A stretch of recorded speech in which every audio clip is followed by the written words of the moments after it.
Quiero que hagamos zoom y profundicemos en esto porque es clave. El otro día Gabriela Michetti insinuó en alguna entrevista que realmente es un problema tener examen cada 2 años. No es que ella propuso que se anularan las elecciones, que quede claro. Simplemente explicitó lo que muchos piensan y te dicen en off. Es un problema dar un rumbo económico cuando vos tenés que dar examen. ¿Cómo hacemos? Bueno, yo lo vengo diciendo hace mucho tiempo, digamos, porque vos estás zigzagueando. Digo, vos venís de 60 años de populismo endógeno. Populismo endógeno que es un populismo que está metido en la sociedad. 50% de la sociedad, en vez de pedir igualdad de oportunidades, pide protección. Pide protección, pide ayuda, pide que el Estado lo proteja, la mitad de los industriales también. Ahora, cuando uno está en esa situación, y uno se tiene que validar electoralmente, uno para validarse electoralmente tiene que hablarle al padrón electoral. Y en el padrón electoral argentino hay más de 15 millones de personas que viven o de empleo público, o de jubilaciones, o de pensiones, o de planes sociales. ¿El gobierno le habla a todo a su padrón electoral o a todo el padrón electoral? No, a su padrón electoral. Esto es lo que se palpa, esto es lo que se nota. ¿Y es un problema eso o no? Bueno, digo, yo no sé si es un problema porque yo no estoy en el gobierno ni estoy hablando en función de aconsejar al gobierno qué debería hacer, no es mi rol. Igual cuando tenés un 30% de pobres, por más que haya bajado un poco ahora, digamos, no podés hacer un trabajo de economía normal. Estás dentro de una anomalía muy grave. Sin duda. ¿No? ¿Y cómo se trata eso? Por eso lo que yo digo es que uno en economía tiene un rumbo de largo plazo. El rumbo de largo plazo en una economía como la economía argentina es un rumbo pro inversión. Eso es indudable. Se sale creando empleo y el empleo se crea con inversión. Y la inversión la genera 80% las empresas privadas. O sea que uno tiene que tener esa agenda, uno la tiene que tener. Ahora, si para aumentar la inversión uno supone que tiene que frenar el consumo en el corto plazo, bueno, uno puede tener un rumbo de largo y chocar en el corto. En los caminos de montaña no se viaja derecho. ¿Y qué pasa si el gobierno no se ocupa del corto? O sea, de que haya consumo. Yo creo que en un año electoral puede tener alguna consecuencia negativa, pero será un problema del gobierno, digo, no es un problema... ¿Y para vos está ocurriendo esto, Miguel, que no se está estimulando el consumo lo suficiente en un año electoral? Yo ya esto lo he dicho todo el verano. Digamos, acá hay 2 planos. Un plano son las paritarias del sector público. Yo ahí, francamente... entiendo y puedo defender la posición del gobierno nacional y de los gobiernos provinciales, porque el déficit fiscal de nación y provincias antes de pagar intereses es 5,5 puntos del producto, es muy alto, en América Latina es uno de los más altos. Por lo tanto, hoy el Estado es parte, está peleando, discute, como dirían los compañeros trabajadores, es la patronal. Bueno, la patronal tiene que sentarse y discutir salario. No puede tirar manteca al techo porque tiene un déficit. Ahora, en el sector privado, yo he notado con alguna sorpresa en el último mes y medio, que algunos sectores del gobierno, en forma discreta, no abiertamente, insinúan que sería mejor una paritaria más bien a la baja, que es mejor 20 que 23.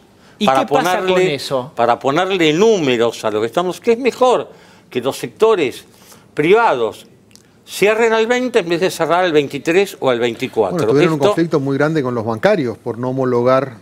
Originalmente tuvieron que dar marcha atrás. Bueno, ahí hay una diagonal, Jorge, porque como en los bancarios estaba el Banco Nación, el Banco Provincia y el Banco Ciudad, uno podría asimilar la paritaria bancaria a una paritaria donde el Estado tiene algo que decir, porque esos 3 bancos públicos son la mitad del sistema financiero argentino. Miguel, pero lo que él está planteando es que la paritaria privada, si la trata de bajar, ¿cuál es la consecuencia de eso? Nada, que el consumo va a crecer menos.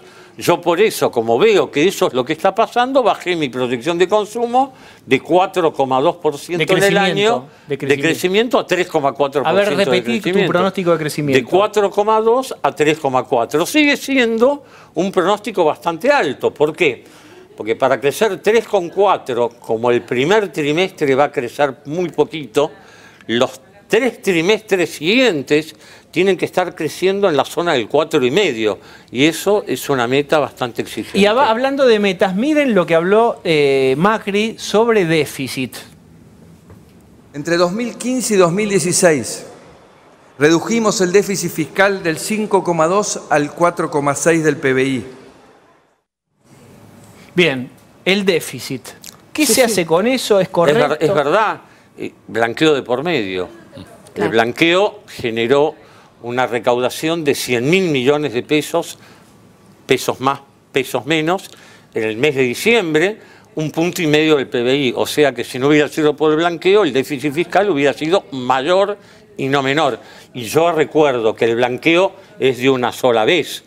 No es que son ingresos tributarios que uno los tiene todos los años. Por eso creo que el gobierno es consciente de que la situación fiscal realmente es seria y no se puede seguir financiando 3, 4 años emitiendo deuda en el exterior. Ahora vamos a hablar de si Argentina se está peligrosamente sobreendeudando o si está tomando deuda razonable. No, le quería preguntar, ayer se conoció el número del déficit comparado de febrero contra febrero de un 60% más alto, y es muy curioso porque en la composición de ese déficit la mayor parte son partidas sociales y obra pública. Claro. Y el gobierno es cuestionado duramente por no tener una política social, lo corren por izquierda todo el tiempo y al mismo tiempo lo corren por derecha porque justamente el déficit no baja lo suficiente, según entienden algunos sectores. ¿En qué le erra el gobierno para quedar en el medio de dos críticas contrapuestas? Bueno, lo que le erra el gobierno es que gobierna la Argentina, y en la Argentina es así siempre.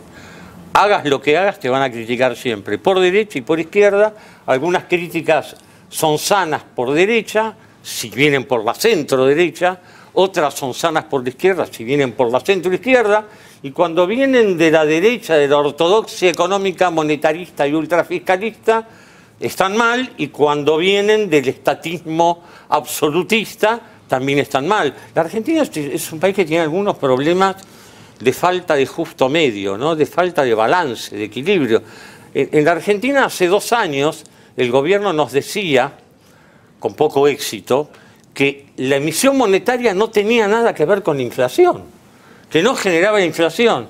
Ahora tenemos un gobierno que de pronto algunos funcionarios dicen que la emisión monetaria es la única causa de la inflación. La verdad que las dos aseveraciones son erróneas. El problema de Argentina es que Argentina nunca encuentra su balance, no encuentra su justo medio. Pero déjame que termine la historia esta de la distribución del ingreso, el consumo y las paritarias. Dale. Lo que a mí me sorprende es que yo naturalmente, si tuviera alguna función de gobierno y tuviera que hablar discretamente con empresas o sectores empresarios, yo tendería a decirles, che, si pueden aumentar 2 puntos más, traten de dar 2 puntos más. Entonces, aseguramos la recuperación de la economía en el año electoral. O sea, y veo que el gobierno, más eso, ya va Laurita. y veo que el gobierno en realidad discretamente está diciendo lo contrario. ¿Qué está diciendo? Si pueden dar 2 puntos menos, traten de dar 2 puntos menos. Y me sorprende. Y pero después te lo Ese reclamaban debería- a él por eso, si tiene... Pero no, pero... No, pero yo no hablo de la paritaria estatal. Pero Hablo, ellos ven, si No, das lo que más, está- dice, por ahí puede dar también el Estado. mira, puede dar si más puntos. la economía, para recuperar el consumo, no alcanza ni con ampliar la masa salarial ni con el empleo, porque el empleo, la creación de empleo en el mundo está complicadísima. En Argentina está igual de complicada que en el mundo, aún creciendo, se crea menos empleo que hace 10 años atrás. Con el crédito al consumo tampoco vas a recuperar el consumo. De hecho, el crédito al consumo cayó por el error en la instrumentación del programa de precios transparentes. O sea, el crédito al consumo se derrumbó. Te queda la reparación histórica a los jubilados, que funciona, yo diría, a media máquina. O sea, sin los salarios ganándole nítidamente a la inflación, el consumo no se va a Entonces, recuperar. con esa lógica, Miguel, María Eugenia Vidal debería ser un poquito más generosa en la paritaria con los docentes, porque ¿o no? porque ella es parte. Ella es parte del tema y además me parece que ahí ya no se está peleando por salarios. A Él ver. dice además las paritarias privadas. Pero